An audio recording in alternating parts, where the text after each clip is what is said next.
Hello, and welcome to today's video. Today, I am going to be talking about caves, as you can see by this lovely image here. I'm going to be talking about caves. I'm going to be talking specifically about why I think caves is currently the most underrated and maybe even the best deck, or one of the best decks in Ixalan Limited. Um, so I first started out thinking that caves were a meme, right? That's how I started this format. Early in the format I was like, caves aren't good, caves or whatever. They're just like the next thing. It doesn't really work very well, whatever. And then I drafted it. There's the video of my first caves draft is on this channel actually. It's I think my second or third draft video that I did. Um, and that deck performed very well. And I was surprised, right? I was like, okay, that's interesting. So like I did well with it, and then I tried it again, and I'm gonna have another video on here that's another caves deck. And that deck did well. Um, I started playing it more, right? And so now my overall record is now up to 44-19. I think I have like 3 or 4 trophies with it. Like a lot of 6 and 3s. I've had a lot of 6 and 3s with caves, like 2 or 3 of them.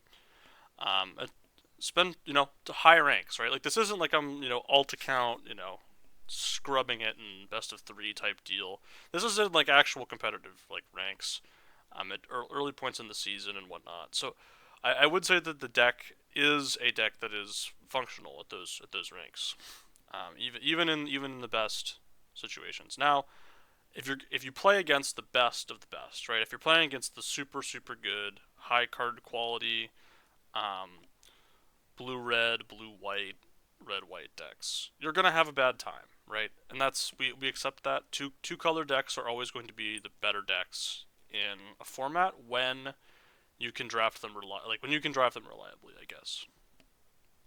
The Caves deck, on the other hand, is a 3 to 4 color deck, and or like on when it's at its best. You can play the full 5 colors, but generally you want to be splashing like a card or two, and it's not too hard to splash a card or two because you have a lot of 5 color fixing. So if you need to splash like a removal spell, I found myself splashing like Ray of Ruin at times, and Ray of Ruin is actually a functional card in the archetype, and has been a card that has sort of impressed me in terms of just being, hey, this is like a 5 mana exile removal spell that hits like pretty much whatever you want.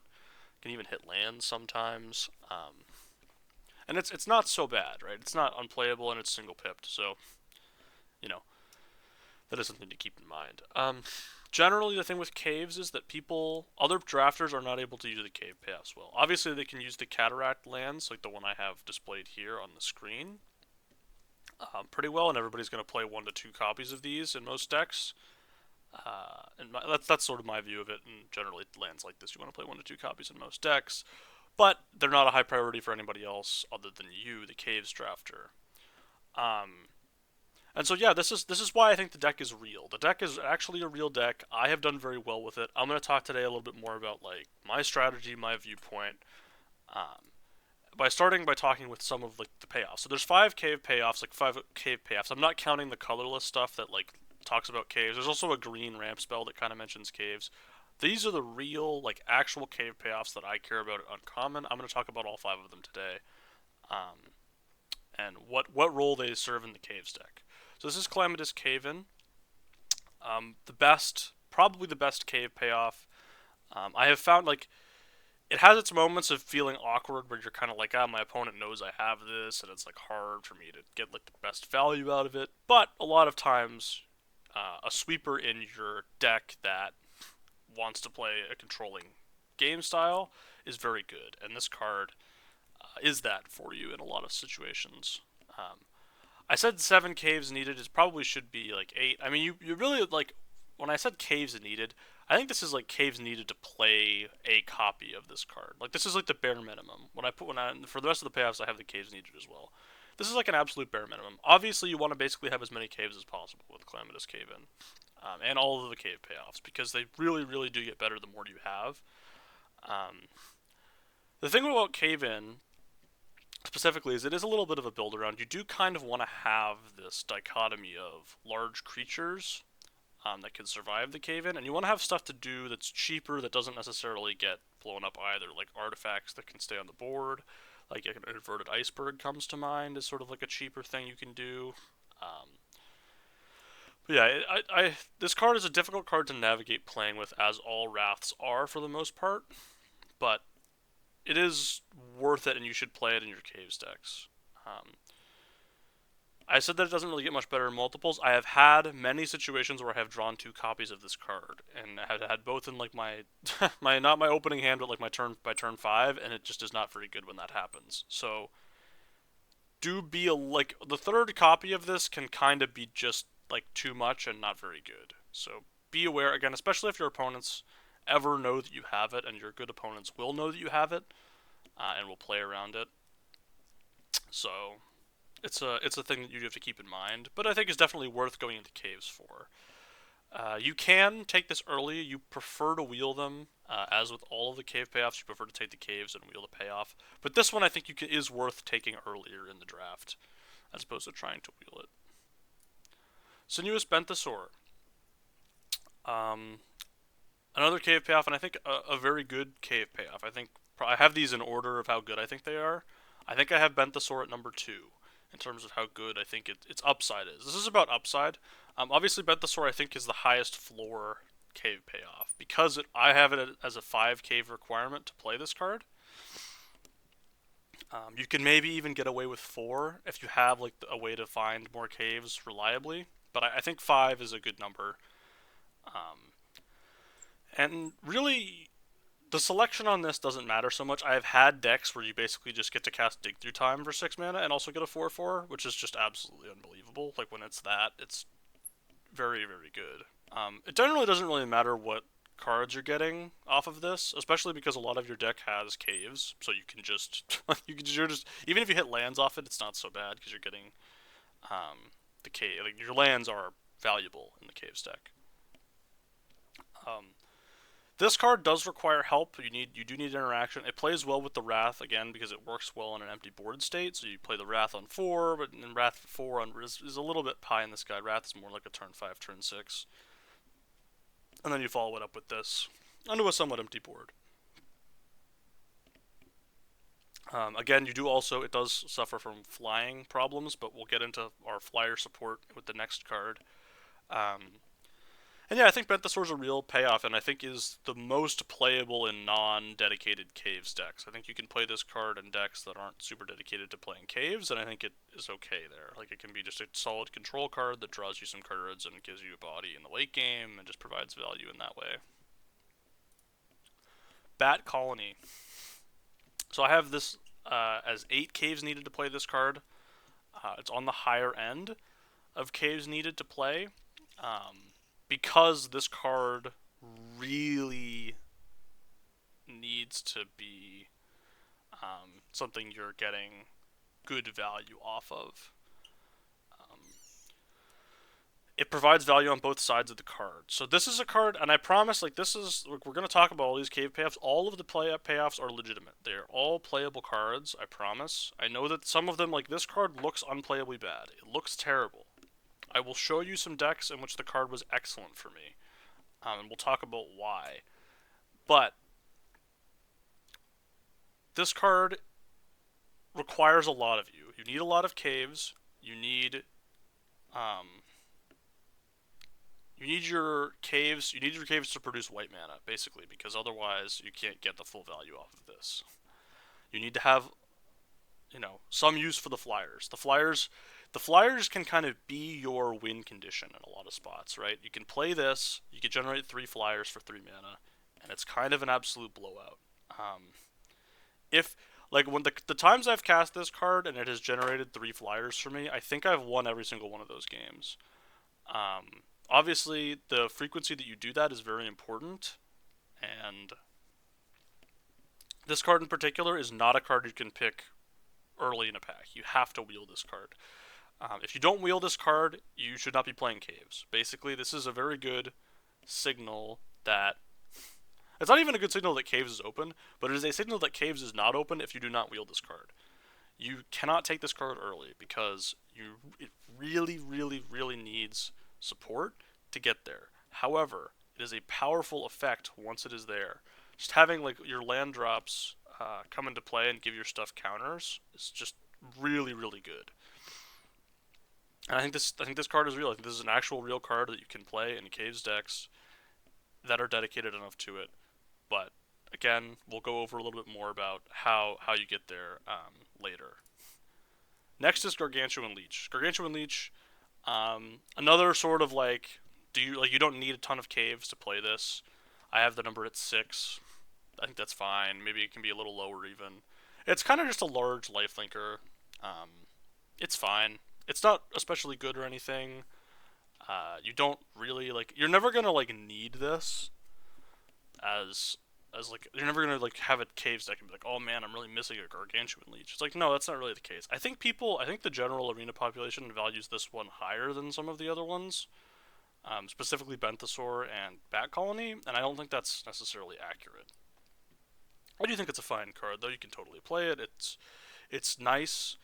Um, But again, not a card you want to take early. The only one of the Chaos paths that you really want to take early is Calamitous Cave-In, because it is important to know that you have that card in your deck, right? When it's like a Wrath and whatnot, um, and all that. Gargantuan Leech, it's a stabilizer. It can do stuff. It is big. Like a 5/5 lifelink is a large creature that is very difficult for a lot of decks to deal with, but not something you're super building your deck around. And finally, Spelunking. So I have the caves needed for Spelunking at 10 as a minimum. You need to have 10 caves at a minimum to warrant Spelunking in your deck. I think this is actually fair. I think this is reasonable. Spelunking is the biggest of the build-arounds, I think, for the caves deck, even more so than Bat Colony, because Bat Colony makes creatures, and Spelunking does not do that. Spelunking ramps you and draws you a card. So, to get the most value out of that, you basically need to be playing 18 lands with Spelunking. I don't think you should be putting Spelunking into a deck that is not playing 18 lands. I don't think it's good in a deck that doesn't have 18 lands. At a minimum, you could play 19 even if you really wanted to, but Spelunking in a deck without 18 lands is just not. You don't have enough stuff. Like, you need to get value out of ramping with Spelunking, and you basically need to be gaining 4 life 75% of the time plus for this to be a good card. That's why I have the cave number at 10. Because the problem with Spelunking is that you want to play your caves early because they're tap lands, and so then you don't want to get them off Spelunking. Now Spelunking obviously makes them untapped, but you have to be able to cast this card on turn 3 in order for it to be its absolute best. So when it comes to Spelunking, it does need help. Again, it needs interaction. You need to have interaction, and you need to have, in this case, a lot of the other things that Spelunking needs are satisfied by the other K's payoffs. You need card advantage. Okay, well, Benthosaur does that for you. You need stabilization power. Okay.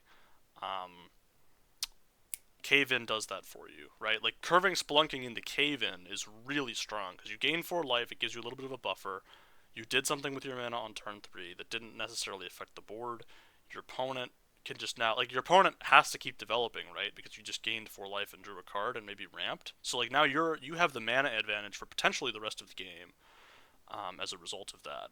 And they need to try to develop into the board to punish you for that. And as a result, your cave-ins get better and your Benthosaurs don't really get better immediately, but they help you recover some of the tempo. I mean, it's not even like you need help. The Spelunking needs help, but I do think it's good. I had a deck where I had 3 of these in the deck. The deck, I don't think trophied. I think I got 6 wins.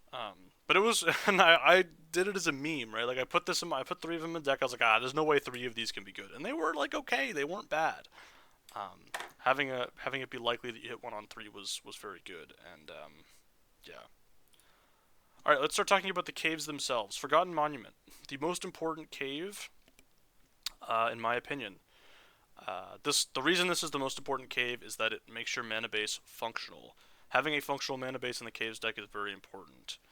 You can afford a little bit to pay the life. I have had games where it matters that I was unable to cast stuff because of the life cost. Yes, it does come up, I promise. But if you have the right set of tools around this, like a Spelunking and other stuff to help you mitigate that, Leech is actually a good way to mitigate that too. The Forgotten Monument is instrumental in making your mana base functional.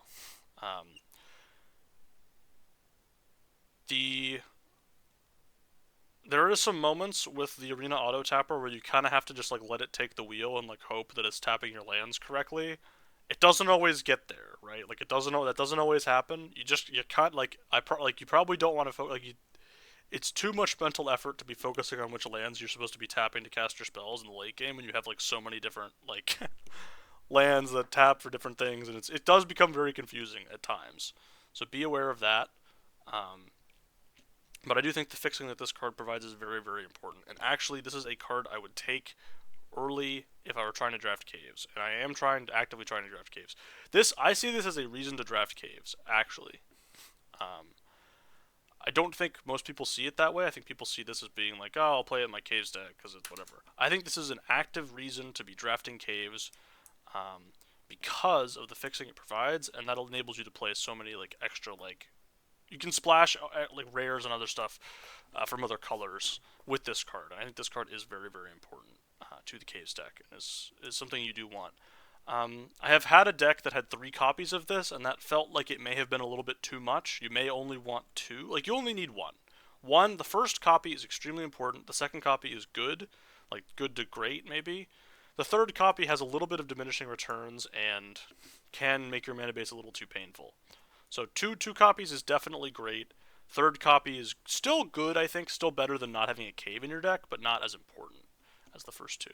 Like, yeah, they also are untapped lands, which is nice in the Caves deck.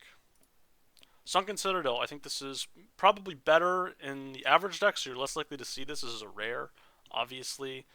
It's just good fixing. It's a good card. You know, I've had games with this card where, like, hey man, this thing's tapping for 2 mana a lot, and sometimes it taps for 2 mana a lot. Now, not that that's super relevant all the time, but it does come up, and it is a reasonable card. I think it's, obviously you play this in pretty much any deck, right? You'll play this in any deck.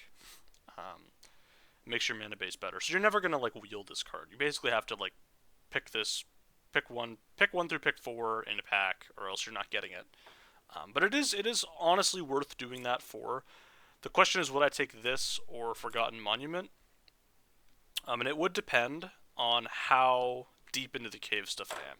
If I'm just trying to do a multicolor deck, I have like 1 cave-in or something like that, 1 to 2 cave-ins. I think I would probably just take Sunken Citadel, because it is good fixing, and the Forgotten Monument, can wheel sometimes. It does wheel a lot even, but um, yeah, I would say Sunken Citadel, good card. You're just gonna play it. The Cataract lands.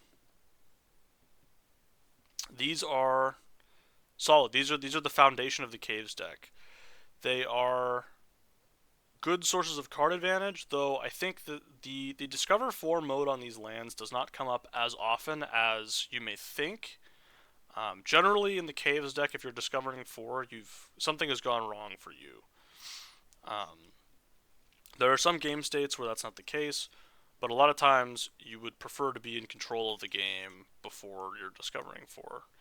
There are some neutral game states where you get to top deck mode, and there you just win because you have discovered 4 every turn, and that does happen sometimes. But I think a lot of the times these cards are just, this is a cave, it produces colored mana, that's very nice. It's a tap land. Generally, that's kind of a so what for me. The tap lands, I have found ways to get around tap lands in this format. Specifically, having a lot of 2 mana plays is a good way to get around tap lands in this format. You want to have 2 mana plays that are good board impacting plays. Like the blue defender for 2 mana 3/3, like the 2 mana 3/3 defender. That card is card that is decent in the Caves deck because you can play it on turn 2 and turn 3, and it's not embarrassing in either spot. And it allows you to play a tap land, and your opponent can't really attack through it, or they have to use the removal spell on it. And then later on in the game, you get rewarded, or they're spending their turn doing that, right, instead of attacking you or developing their board. There can be spots where you have too many of these caves. Again, that's when the tap land starts to matter. If you have like 7 of them, it starts to kind of be a little too many. Obviously, again, you still have to play all of them. Any caves deck, you need to play all your caves. Even caves that look like they're kind of off color. That's part of the reason of like you play a lot of colors, is that you don't have off color caves. You don't really want the off color caves. Like the off color ones aren't very good, so you just kind of want to have a use for all the caves, and they tap mana for you. Captivating Cave. So this is the cave that, filters and can be sacrificed to add 2 counters on something. I think this card is totally fine. Again, they come around pretty late. You should play them. They have much more diminishing returns than even Forgotten Monument. The second one of these is a lot worse than the second Forgotten Monument being in play, because it doesn't really do anything by itself. But the first copy of this you should play in every Caves deck, and you should play, again, in Caves decks you need to play all your Caves. You shouldn't be cutting Caves from your Caves decks unless you have some of the payoffs that aren't as Cave dependent, like Bent the Soar and Leech, and the Caves are going to just be colorless lands in your deck. If you don't have Forgotten Monuments and something like that. So that's when I wouldn't play Caves. But this cave, I think you should pretty much always be playing in any Caves deck, because it does help with your mana base, and that's nice. And it is a cave, and it has late game value. The sacrifice it to put 2 counters on something doesn't really come up very often, but there are times where it's okay. Promising Vein. Worse, I think this is the 3rd best fixing in the Caves deck, behind the last 2. Well, I guess it would be the 4th best, because it's tier 3. It's kind of tied with the card previous, behind Sunken Citadel, which is a rare, so it doesn't really count, and Forgotten Monument. But can serve a role. Like, you, again, should play this in your Caves decks, because this one works from the graveyard. Like, most of the Caves stuff works from the graveyard. The only exception to that is Bat Colony. Bat Colony does not work that way, and as a result, this card gets worse in Bat Colony decks. It's still fine there, you're still going to play it. It is an untapped cave, which does have some value. It is bad to have to take turn 2 off to get this going, right? It is an active cost, and this card is not a card you should prioritize as a cave, right? You have to be pretty all in to be prioritizing Promising Vein in your Caves deck. But if you are very, very all in, it is fine, and it's totally playable. Cavernous Maw. So Cavernous Maw is the creature land cave. Not an extremely important cave by any means. It's not a pivotal piece to the deck. However, it is very, very good in certain game states, and it's good in the game states that caves can generate when the game goes long. You can just remove all your opponent's stuff, play like some Wraths, have a Cavernous Maw on the battlefield, start hitting your opponent for 2 or for 3 a turn, and they're kind of in a bad spot. It's hard to interact with. Again, this is a card you should be wheeling. You don't want to pick this early. You want to wheel this card to play. This is like a cave payoff in some ways. It's an enabler and a payoff, and that is a valuable thing to have in the Caves deck, is to be both the enabler and the payoff for caves. But the payoff is rather small, and the enabling is not so great either.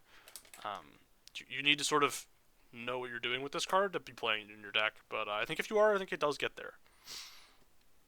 And the last and least important cave is Volatile Fault. So it's the cave that allows you to destroy a non-basic land.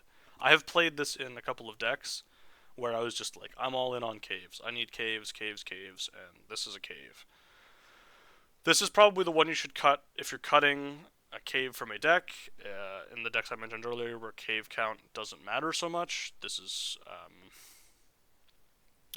the first one to go. It does technically there have been times where I thought about using this as fixing, like I thought about sacrificing this and then going to making a treasure, but I didn't end up doing it. So I don't think that mode really matters that much.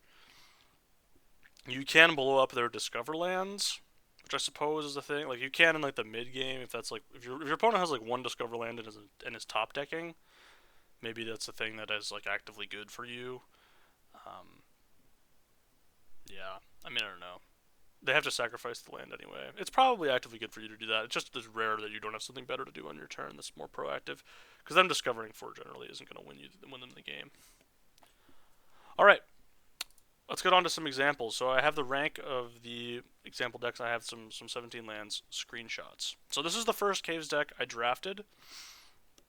I believe the gameplay from this deck is on the channel. This deck trophied. It was a surprise for me. maybe this isn't the first. I don't know. This looks like the first one to me.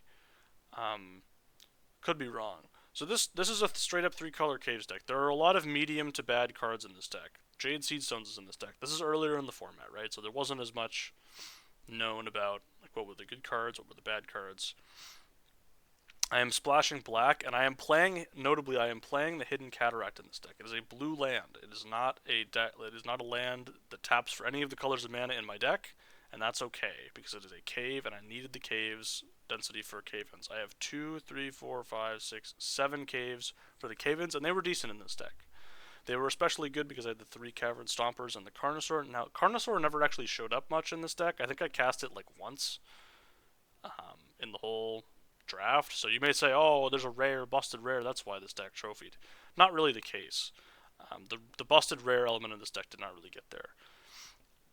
The Poison Dart Frogs, you may be thinking, didn't like. There's a lot of 2-drops, and then there's like the Wraths, right? Is there like a problem there? And the answer is yes, right? There is some issues with that, but there were like the Cavern Stompers made it worth it. Essentially, like getting to cast Cavern Stomper earlier in the game made it worth it for me to play the Poison Dart Frogs, and they did help cast my spells too. You'll notice there isn't a ton of removal in this deck. It's basically just Molten Collapse and the Cave-Ins and like Deep Cavern Bat or Insquith if you count either of those, which you kind of really can't. I guess Carnosaur's also removal. But yeah, I mean, I think this deck was solid, but it goes to show you that this is not even like a really true caves deck. You have the Scampering Surveyor, which helps find the caves, and Scampering Surveyor is a card I did not talk about because it's not a cave payoff. It is more of a cave enabler, but it's just a good card. You should be playing that in most of your decks anyways, especially decks that have 6 drops like this deck does. This might be the best Scampering Surveyor deck that I draft all format because I have 4 like great 6 drops to be ramping into with it, and it is a thing that you can do that with. Next cave deck. This one has how many caves? 2, 3, 4, 5, 6 caves. I'm splashing a Kinjali's Dawn Runner. Why did I do that? I don't remember, to be honest with you. I probably wouldn't be doing that. You were not going to catch me doing that today. It has the Leech and 3 Cave-Ins. So this is a deck that's more focused on just being a true control deck. You can see the cheap interaction, 2 Deadweights, Tithing Blade, there's a Visage here. A couple of Wanderglyphs. The Wanderglyphs are just good. Like this is a deck that like played both ways, right? You can see that it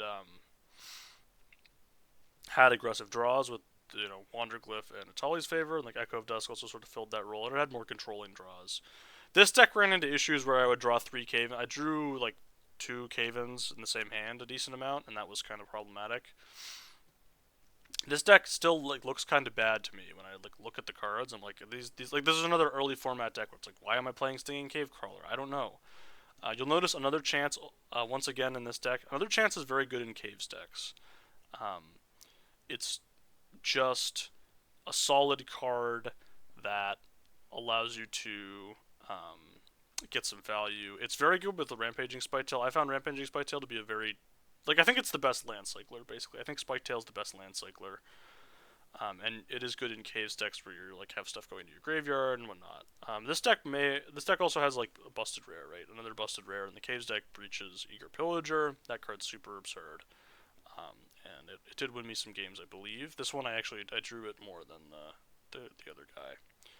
But yeah, this is just a super standard like attrition red-black deck. You don't really play red-black in this format, and this deck is kind of an example of like why you shouldn't generally be trying to do that. It's just like the card quality isn't that high, but yeah, this is a minimalistic caves deck that was totally fine. Now the 3 cave-ins with the 1, 2, 3, 4, 6 caves is probably not enough caves. It's probably not enough caves for the 3 cave-ins, so I wouldn't advise playing a deck like this without having more caves, but it did work out for me. This deck, more recent, I don't know if this is my most recent. Yeah, this is like my most recent caves deck, I believe. So it only went 6 and 3. So this is Platinum to Diamond, but this is after the reset. So this was earlier this week. And it looks like an absolute mess, right? Like everything about this deck looks like an absolute mess, except 3, 4, 5, 6, 7, 8, 9, 10, 11, 12. I had 12 caves in this deck. So 12 caves. That allows me to play 3 Spelunkings. I'm playing 18 lands with 3 Spelunkings. It maybe should even have been 19 lands. But I didn't want to get too far off the rails there. Um, didn't want to dilute my cave lands. And this deck, like the Abuelo in this deck was terrible. It was awful. It was not good. It was not a good card. I should not have played it. Inti was great. I have a lot of rares in this deck, right? There are a lot of multiple like colored rares in this deck. Um, the Belligerent was actively bad for me, but it wasn't good in my deck. But it's not a great card. The best the best cards in the deck were like Deep Fathom Echo and Inti were like good. Benthasors were great. The Spelunkings were good in this deck. You'll notice that Ray of Ruin is here as well as in this deck. I'm like splashing Ray of Ruin in this deck because you'll notice I have literally like no interaction at all. I have Duskrose Reliquary and Ray of Ruin, and that's my interaction. And I have Lodestone Needle too. Um, but again, it just goes to show you that you can win with like defensive speed, right? You have 2 Shipwrecked Sentries and a Hermetic Nautilus, and those can kind of like supplement your interaction. They help. This deck specifically had the other Creature Land Restless Ridgeline, that was good, and whatever. The Benthasors were great. Cavern Stomper was great. Cavern Stomper is a sneaky like good caves deck card because it allows you to like it's kind of a payoff for having your mana ramped into, and it's also kind of a payoff for it also helps you find more stuff to do. Compass Gnome wasn't. I didn't talk about Compass Gnome either for caves. The reason I didn't talk about Compass Gnome is that I don't think it's very good. You can play it, but it's not very good. I played it in this deck, and it was bad. It felt bad whenever I cast it, but it does do something, I suppose. I actively misplayed with it once, but I was losing that game anyway, so that was my last game to lose. Was like I was playing against blue-white all flyers, and they had like 1-drop, 2-drop, 3-drop, so I wasn't winning that game anyways, but could have cast a Spelunking on turn 3 and made my life a little easier. Spelunking in this deck and Bat Colony. This is the Bat Colony deck. This is what you want your deck to look like if you're playing Bat Colony. Bat Colony was excellent in this deck. Excellent. My mana base was great and never an issue. Obviously, it's a little bit painful sometimes, but was never an issue. I even played a swamp. Did I really need to play a swamp in this deck? Probably not, but I did play one. So, yeah. I mean, I think I let Arena cook on the mana base, and it ended up being totally fine. All right, and then the final deck that I have, and this I think is my best Caves deck in the format. This deck was unbelievably good. So the features of this deck, again, I have 2, 4, 5, 6, 7, 8, 9, 10, or not, 1, 2, 3, 4, 5, 6, 7, 9 caves. So 9 caves in this deck. It's a 3-color deck, pure 3 colors, and one of the cards in one of those colors is Soul Coil Viper, which is not the best of cards. I will be 100% honest with you, it is not the best of cards, but it is a playable. I just put it in the deck because I was like, I have a Call Call, and any way to get a Call Call back is a good card. Double Bat Colony with this deck. So this deck is again more of just like a Esper control, Esper mid range, whatever, Esper good stuff, whatever you want to call it. Deck. There's a Hoverstone Pilgrim that's a Sam Black card, Sam Black special. I put it in my deck. It was an artifact. A Call was an absolute house in this deck, as you would expect it to be. Malcolm was also in this deck. So again, the Caves decks are, to a certain extent, card quality decks. You want to have rares. You want to be able to play all your rares. That's why you're playing multiple. That's why you're playing 3 colors. Deep Cavern Bat, right? Like that card is an excellent card. It's most of the reason I'm playing black. I also have this Restless Reef. The Restless Reef didn't do anything for me other than just like exist as like a thing that could do something. But yeah, I mean like this deck. I mean this deck is just great. Like there's just a lot going on. It has cheap interaction. It has enough interaction. It has Petrify and 2 unlucky drops, which is fine. Sandwing was okay in this deck. It was like totally serviceable. You can play it. I would say my Cave Landcycler power rankings go Spiketail 1. Sandwing would be 2, I think. I would put the red one at 3, but I've not really played it. And then like the green and blue one. The green one's probably at 3. I don't know. I haven't played the green one either. The 7 mana ones seem a lot worse than the 6 mana ones to me. And yeah, this is This is an example of like another just really really solid caves deck. Double Bat Colony is just so good, right? Like it's just really really good. Um, but you know, in the right deck, the Bat Colony can really get there. If you have enough caves, it does work. And the mana base was just excellent all the time. I never had mana issues. Like never had mana issues with this deck. Um, and yeah, so that's my thesis on caves. I hope that this has been sort of like somewhat relevant. I hope that this can enlighten people about sort of like one way to approach this format if you're feeling like the format is solved or stuck or whatever. This is an alternate approach, and obviously this approach will get much much worse if anybody other than me starts doing it. Right, the more people that draft like this, the worse the deck gets. So, I'm putting this out there at like my own risk, right? It's like I think there are a lot of good players that understand sort of like the caves deck is a real thing you can do, and I don't think people have sort of talked about it as much. Um, but I wanted to sort of go do a little bit of a deep dive on how I've been drafting caves, and I hope I accomplish that today. Um, See you next time.